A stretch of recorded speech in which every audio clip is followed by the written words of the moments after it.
Good? Live? Hello, everybody. Thanks for coming out. I'm Brian, and Wayne, I don't know if he's not feeling well this evening. I don't think so because he told me ahead of time, but he's not here this evening, so I'm filling in, and I'm nobody special. I don't know anything any more than any one of you. I'm just saying it. I think that if any nervousness comes from this, it's that most people in this audience could teach the Bible as well. So I've got to be on point and make sure that I'm telling you something worth learning. But I don't think that there's ever been a time that I opened it up and started going on some tangents that I didn't learn something new. Even though I was raised in the church, I'm always running across just a new little fact, a new angle, a new perspective, or maybe I got different things going on in my life that it speaks to me differently at a different time. So I did all this studying and everything out of the ESV at home, and then I came up here and got this NLT and highlighted it, I put my markers in here, and I'm going to read out of the NLT just to make it easier. But all translations are fallible, period. The NLT is a thought-for-thought type of translation. The ESV is more like a word-for-word, more of a literal translation. But every single one of these is a man or a group of men getting together and saying, okay, this is what this means. So the whole point of this study is to make sure that you agree that that's what it means. You know, if you got to go to the Greek or the Hebrew, that doesn't mean you're some theologian. You know, it just means you want to know what's really going on. So if there's something that's a little different in one translation or another, I encourage you to investigate it on your own.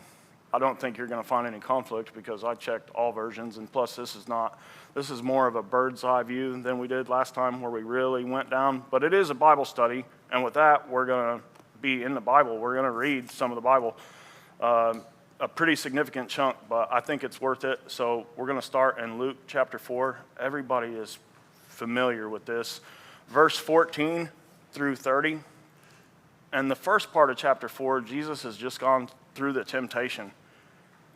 And I'm not really going to speak on that, but I will say that the NLT changes it up. It says the scriptures say, where the ESV says, it is written. That it is written is very powerful. You know, Jesus is the ultimate attorney. When he says it is written, Satan's saying it too. It is written. He's just trying to mock God. But if it's written, then it's as good as gold. You can take it to the bank. And so that is why Jesus is referring back to the Old Testament quite a bit during his ministry. And, you know, they get mad enough to kill him over it. So verse 14, he's coming back to Nazareth. He's been at Capernaum and all over and healing people and performing miracles, and here he comes back home where everybody knows him. You know, can you picture that? Isn't that Brian Chill, that felon? You know, can you picture that? Isn't that Basil, that addict, that alcoholic? He can't be doing, you know, here this is Jesus, but everybody knows him. They can't see that he's anything special. Then Jesus returned to Galilee, filled with the Holy Spirit's power. Reports about him spread quickly through the whole region. He taught regularly in their synagogues and was praised by everyone. So they're praising him. When he came to the village of Nazareth, his boyhood home, he went as usual to the synagogue on the Sabbath and stood up to read the scriptures. The scroll of Isaiah the prophet was handed to him. He unrolled the scroll and found the place where this was written. I'm going to stop there for just a second and picture this. You know, we have a book and we have Isaiah written in it, but remember how I told you I hand wrote those Gospels and it was a 100-sheet notebook or more? So I'm thinking they could only fit a page on a scroll. So I don't know if they had a whole cart wheeled out here with Isaiah on it, and he just knew beforehand, since he knew everything, that that's what they were going to hand him that day. I don't know if it didn't matter what they handed him, he was going to be able to say, today this is fulfilled, because he fulfilled them all. And it wouldn't have mattered what he handed to him. But he just happens to hand him Isaiah 61. And it's Brian, are you in Luke 14? Luke 4, verse 14. I'm on 18 now. Sorry about that. Okay, so we're on 18, verse 18 now. This is looking back. It's in red, but it is actually a direct quote of Isaiah 61. The Spirit of the Lord is upon me, for he has anointed me to bring good news to the poor. He has sent me to proclaim that captives will be released, that the blind will see, that the oppressed will be set free, and that the time of the Lord's favor has come. And that's exactly what's been going on right now, because they're under Roman oppression. They're seeking a Messiah. They don't like the circumstances that they're in. They're all poor, including him. He rolled up the scroll, handed it back to the attendant, and sat down. All eyes in the synagogue looked at him intently. Then he began to speak to them. The scripture you've just heard has been fulfilled this very day. Everyone spoke well of him and was amazed by the gracious words that came from his lips. How can this be, they asked. Isn't this Joseph's son? He's not educated. He hasn't been in here studying with these scholars that are keeping these scrolls to themselves, and they sure don't want anybody that doesn't speak Hebrew looking at them. You're right? Oh, this is our God. This is our God. We're not sharing our God. He parted the sea for us. Abraham's our father. We're somebody, you know. Then he said, you will undoubtedly quote me this proverb, physician, heal yourself, meaning do miracles here in your hometown like those you did in Capernaum. Do miracles here in your hometown like you did there. But I tell you the truth, no prophet is accepted in his hometown. Certainly, there were many needy widows in Israel in Elijah's time, when the heavens were closed for 3.5 years, and a severe famine devastated the land. Yet Elijah was not sent to any of them. He was sent instead to a foreigner, a widow of Zarephath in the land of Sidon. And many in Israel had leprosy in the time of the prophet Elisha, but the only one healed was Naaman, a Syrian. When they heard this, they were just praising him. When they heard this, the people in the synagogue were furious. Jumping up, they mobbed him and forced him to the edge of the hill on which the town was built. They intended to push him over the cliff, but he passed right through the crowd and went on his way. I don't know how that happened, how he passed right through the crowd. I mean, I believe that he did it, and I know that he can do anything. It wasn't his time, which only goes to show all the more he could have pulled himself off the cross. But through obedience and love, he stayed up there. Thank God, because I needed the grace. But it is interesting that they're praising him, and then all of a sudden, they're ready to murder him. It reminds me of back when they're telling him, before Abraham, I am. They tried to kill him right then when he said that too. Abraham's our father. No, your father's the devil. You know, you're of lies. So, I read across that. The reason that I read across it is because we were talking before about the prophecies, and I wanted to know where it was in Isaiah that Jesus was talking about, and I had been thinking about those scrolls and how there had been a bunch on there, and I read over that just like we read over that, and I thought to myself, well, who is this widow, and who is Naaman?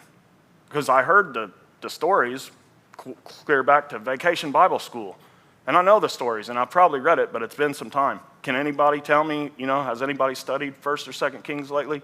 It's been a while, right? You're all familiar with it, but I thought, hey, let's take a look at this widow and Naaman and see if we learn anything. So let's turn to 1 Kings 17, 8 through 16.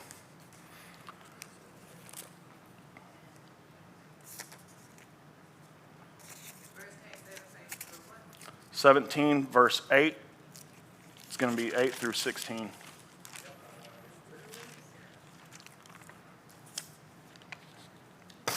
So, Say one more time. 1 Kings 17, verse 8 through 16. But I'll talk about the first part of 17 just a little bit. There's a drought been predicted in the land, and Elijah is predicting it. And the reason that this drought is going on is because the king of Israel has married Jezebel, and she's killed all the prophets of the Lord and has these prophets of Baal and Asherah worship sitting at the king's table while the people are out here starving to death because there's a drought later. We'll see. She's feeding them at her table. But so God says, hey, there's fixing to be a drought. Go over here to this brook to the east of the Jordan, Cherith, to the brook, and I'm going to send ravens to feed you, and you're going to have a brook to drink from. And then eventually that brook dries up. So verse 8 then the Lord said to Elijah, "Go and live in the village of Zarephath near the city of Sidon. I have instructed a widow there to feed you."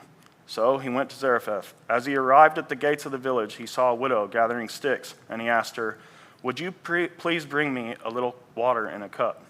As she was going to get it, he called to her, "Bring me a bite of bread too."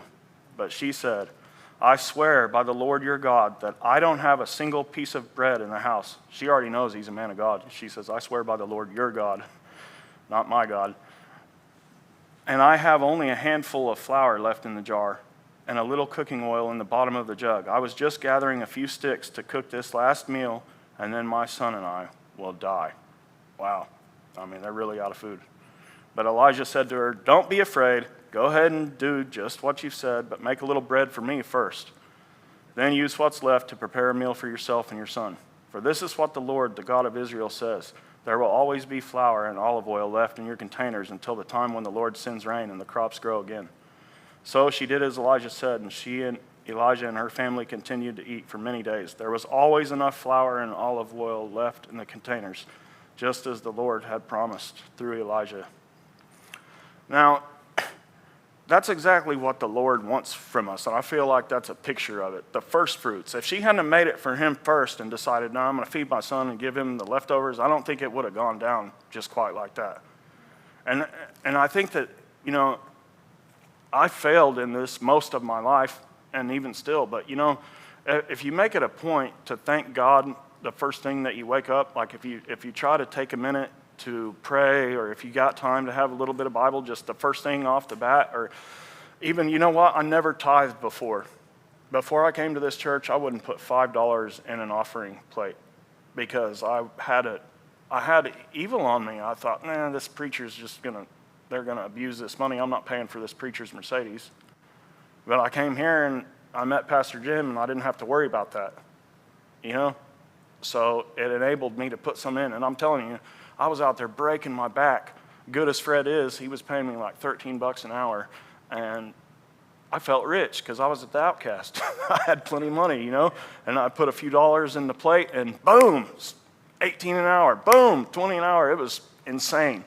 And I directly feel that my obedience in that was tied to my going ahead and saying, "Hey, look, this isn't any of my money anyways.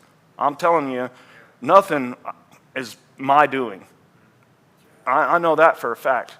Everything that I did before was straight to behind concrete, and every view I had a razor wire in it for years and years and years. That's all I know how to do.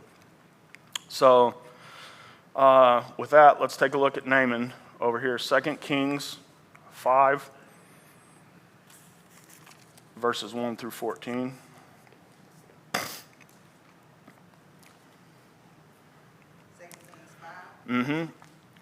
Verse 1.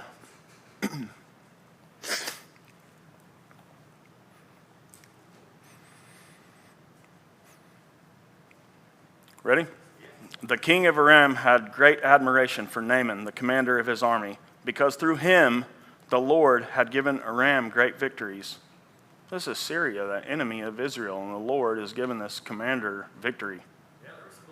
God will use whoever he has to use to get his purpose done, no doubt about that.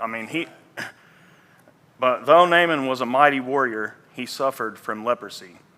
At this time, Aramean raiders had invaded the land of Israel, enemies, and among their captives was a young girl who had been given to Naaman's wife as a maid.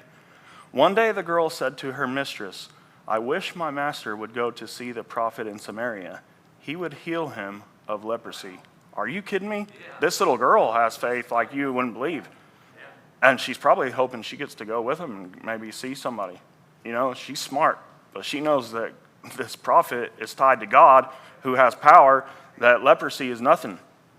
And we just read, right, that none were healed but Naaman. Were there any that asked? I believe there probably were, right? But it had to have some power when it says only Naaman, when Jesus said it later, enough to make him get, they want to kill him. It's more powerful because it says not only Naaman, the foreigner, no Israelites, were healed of leprosy. If even one more was healed, he'd say, Naaman, oh, but the other Israelite. No, he was the only guy healed. That was the plan. So Naaman told the king what the girl from Israel had said. Go and visit the prophet, the king of Aram told him. I will send a letter of introduction for you to take to the king of Israel.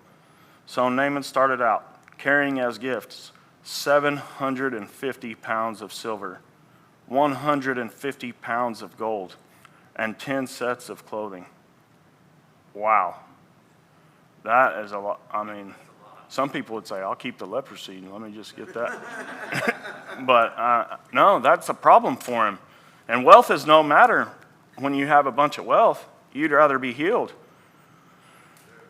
With this letter, the letter of the king of Israel said, with this letter I present my servant Naaman.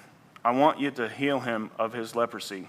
When the king of Israel read the letter, he tore his clothes in dismay and said, am I God that I can give life and take it away? Why is this man asking me to heal someone with leprosy? I can see that he's just trying to pick a fight with me. He's worried about it. I mean, they clearly had enough power to come over here and snatch servant girls. They didn't wipe him out, but, he doesn't want him over here. And he's thinking that this is all a ploy because he doesn't have the faith. If he would have had the faith, it probably wouldn't have been in the situation to begin with. But his rulership is not pleasing God. But when Elisha, the man of God, heard that the king of Israel had torn his clothes in dismay, he sent this message to him. Why are you so upset? Send Naaman to me, and he will learn that there's a true prophet here in Israel. So Naaman went with his horses and chariots and waited at the door of Elisha's house.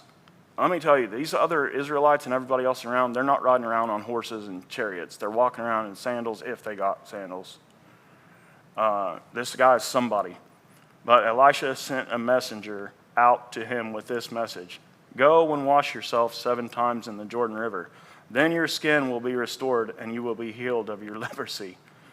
But Naaman became angry and stalked away. I thought he would certainly come out to meet me, he said. I expected him to wave his hand over this leprosy and call on the name of the Lord, his God, and heal me. Aren't the rivers of Damascus, the Abana, and the Pharpar better than any of the rivers of Israel? Why shouldn't I wash in them and be healed? So Naaman turned and went away in a rage. I'm a dignitary. Why didn't you come and send out a whole crew to meet me and greet me? You sent a messenger out here and said, go wash in this nasty river. It's known to be a nasty river. And he's upset about it. He's saying, we got luxurious rivers over here, filtered, Evian. I don't know what I want to jump in that for. But his officers tried to reason with him and said, sir, if the prophet had told you to do something very difficult, wouldn't you have done it? So you should certainly obey him when he says simply, go and wash and be cured. And in the ESV it says, go and wash and be cleansed. So Naaman went down to the Jordan River and dipped himself 7 times as the man of God had instructed him. And his skin became as healthy as the skin of a young child, and he was healed. Wow. Well, I'm glad I came and read that because, there's some things in there that I didn't pick up on as a kid. That it was the girl's faith that initiated that. That Naaman was too proud to have heard this message from a servant. I didn't pick up on that stuff as a child when I initially read that.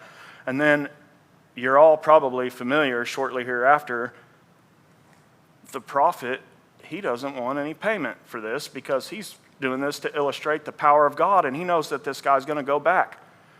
And his servant goes out and tries to get some silver and a couple of sets of clothes from him. In fact, he does, and comes back and ends up with Naaman's leprosy because of it. That happens right after this. And the guy is so shook, Naaman is, he's saying, I know there's no other God except for the God of Israel. Please forgive me when I'm forced to go in with my master, the king of Syria later, and bow in this other temple, this other God's temple. He's saying, I'm not going to be able to get away with it. I'm going to have to bow in there. And I know that's not God. And the prophet says, go ahead. It doesn't matter if you bow to him or not. There is no God. He says, go and be blessed. That's what I take it to mean is don't worry about that. Just like when Paul says, hey, I don't have any problem with eating meat sacrificed to idols, but if you got a problem, I won't do it. But as far as I'm concerned, it doesn't matter who you sacrificed it to. They don't exist, so go ahead and eat. What it, I don't know. That's all. Anyway, so let's go back. We don't have to actually turn back there, but let's go back to Luke and just think about what is Jesus actually saying that infuriates these people so bad that he wants to kill them. Because it's easy to read, we read over that, and I've read over it many times and not thought to look back at those two stories and think, what are they so upset about? It's not like he's saying, all of you had lotto tickets, but there was only one winner. It's more like he was saying, all of you were asked to take this elementary spelling test and you all failed. You couldn't spell God. They knew what they were supposed to be doing, and they're touting themselves up to be these religious leaders, but their lives aren't matching it. Their hearts aren't matching it. They're tithing the tenth of their dill and cumin and everything, but their lives are not matching what he was asking them to do. And Jesus they prove him right, because they immediately try to kill him. So their hearts are full of hate. And these Jews, they're mistaking the ethnic identity and their heritage and their genealogy for salvation. They think that because they're this or that they're automatically in.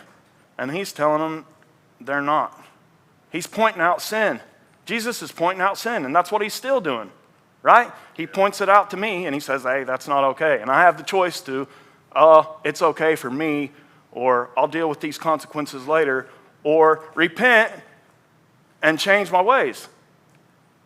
I mean, that's the option. That's the only option that is going to get you where you need to be. Yes. Because he's going to know about it. And thank God that he points it out to you, right? Wouldn't it be far better for him to point it out and say, child, I love you, this is wrong, swat you and get you out of the road, than to just let you get hit by an 18-wheeler? Thank God he loves me enough to point it out to me. And then when I repent, he just forgets it. Like it never even happened. Like it never happened. I can't forget things. I hold grudges, not so much anymore, but if somebody slights me, I might remember it for years and years and years. But I've been able to forgive my father through coming to Christ. I've never had any kind of relationship with him. You guys have seen him come through here, us be in church together. We go fishing together. God is the God of restoration. And I think it goes for anybody. If you turn to him, he'll restore what the locusts have eaten. That's what it is written, So during this study, I had a lot of tangents. I mean, I couldn't keep from going and reading about Elijah and Elisha, both of them, and seeing, just what they did. And I just want to give you just a highlight reel of that, and I hope that you go study it on your own, because I was blown away at some of the things that I probably knew about before, but now that I have some different puzzle pieces in my arsenal, the picture looked a little bit different. Elijah and Elisha, they both raise a child from the dead. Elisha, this elderly couple, is in his route someplace, and he's passing through there, and this lady says, I know this is a man of God. Let's make a bed and a table and a lamp for him up on the roof so he has some place to sleep when he comes through here. So he starts staying there when he comes through, and he says, because of your kindness, what would you ask of me? She wants a son. He says, you're going to have a son, but she's old. She doesn't believe it. She has a boy, and then the boy dies.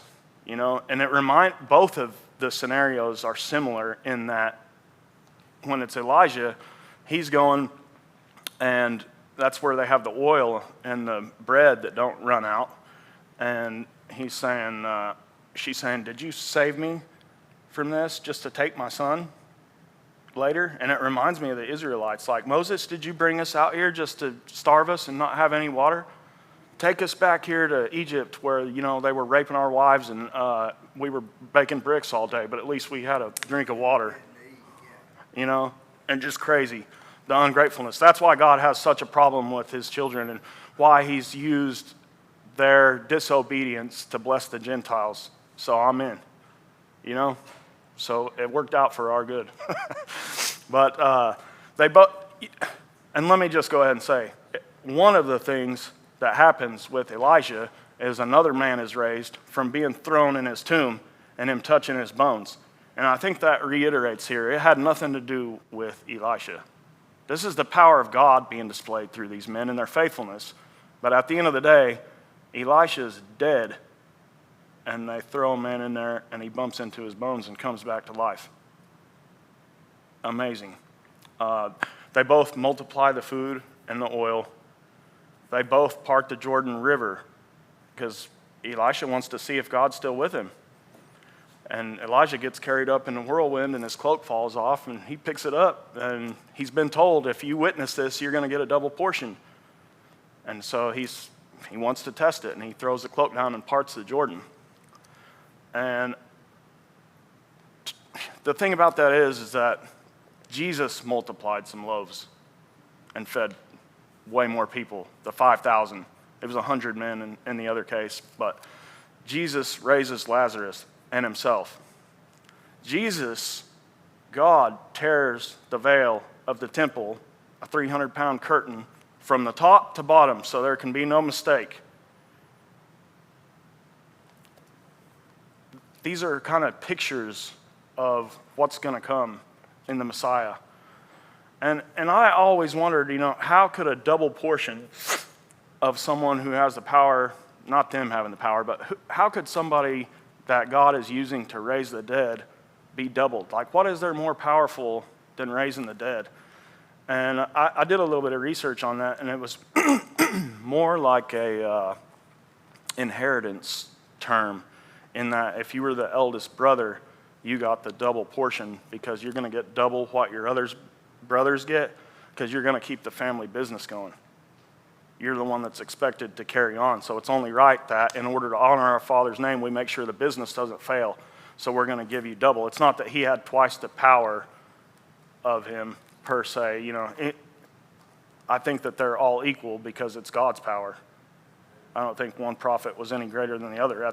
The only limit was what God could do, and he could do it all. So I'm not here to say Elisha is any better than Elijah. In fact, if the spirit of Elijah came back in John the Baptist, there could be arguments made there, but I think they're all equal, just like we're all equal.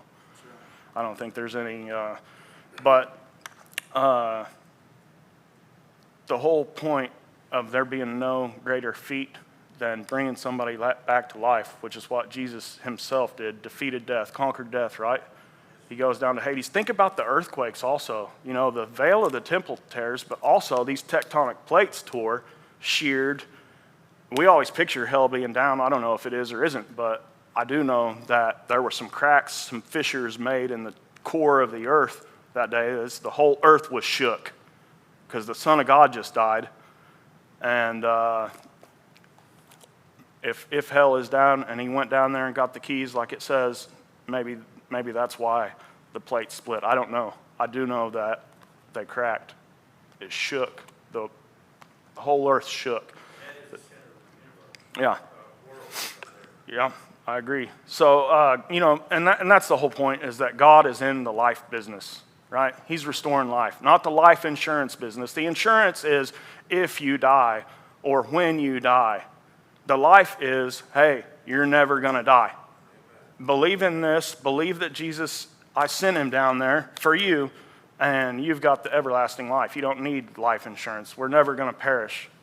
I mean, that's what I'm standing on, and that's what I thank God for, that it's available to my daughter. It's available to anybody I run into contact with. I want them to get it. And so that's the only kind of symbolism and connection to that video that I played, is that, it would be a great life if my only fear was that there's not enough time left to tell anybody and everybody that there's no time left. Because in a worldly stance, we tend to, what about my retirement? What about buying a home? We worry about things. stupid things that don't even matter. When really what we need to be worried about is, hey, is the man sitting next to me on the bus saved? Is the man, my coworker at work, is he going to see the kingdom of heaven? And I think that's really all that matters. I mean, love is what it says, right? There's no greater commandment than love the Lord your God with all your heart, all thy soul. All right, and the second is like it. So you can't love somebody and just ignore if they're in the dark on what's really going on here. And they're not going to know until something happens to them. But the start of it could be hearing from you, hey, something happened to me. I was this way, and now I'm not. I'm a new creation. So that's pretty well all I got on that. Hope you learned a little bit, or at least it was interesting.